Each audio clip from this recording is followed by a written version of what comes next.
Hello, പുട്ടും ചെറുപയറും ഇഷ്ടമില്ലാത്തവരുണ്ടോ? അടിപൊളി കോമ്പിനേഷൻ അല്ലേ?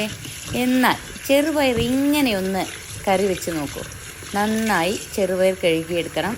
ഞാൻ ചെറുപയർ മുളപ്പിച്ചിട്ടാട്ടോ വെക്കുന്നത്. ചെറുപയറിൽ സവാള അരിഞ്ഞിടണം, പൊട്ടാറ്റോ വേണം, പച്ചമുളക് വേണം. വളരെ കുറച്ച് ഐറ്റംസേ ഉള്ളൂ കേട്ടോ. മഞ്ഞൾപ്പൊടി ഇട്ടു, വെള്ളമൊഴിച്ചു, നമ്മൾ ഒരു 4-5 വിസിൽ കൊടുക്കണം. അതിലേക്കുള്ള അരപ്പ് തേങ്ങ, വെളുത്തുള്ളി, കാഷ്യൂനട്ട് ഇല്ലെങ്കിലും കുഴപ്പമില്ല കേട്ടോ. ഇല്ലാതെ നമുക്ക് ചെയ്തെടുക്കാം, ഒരു കുഴപ്പമില്ല.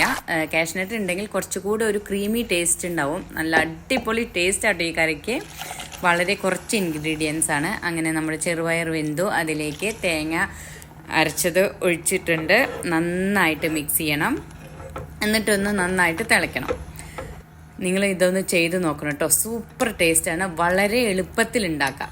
ലാസ്റ്റ് നമുക്കതിലേക്ക് ഗരം മസാല ചേർക്കണം. പച്ചമുളകിൻ്റെ എരിവാണ് ഇതിലുണ്ടാവുക, വേറെ ഒരു മസാലയും ഇല്ല. നിങ്ങൾക്കിതിൽ ഗരം മസാലയ്ക്ക് പകരം ചിക്കൻ മസാലയും കുറച്ച് ചേർക്കാം കേട്ടോ, പക്ഷെ വളരെ കുറച്ച്.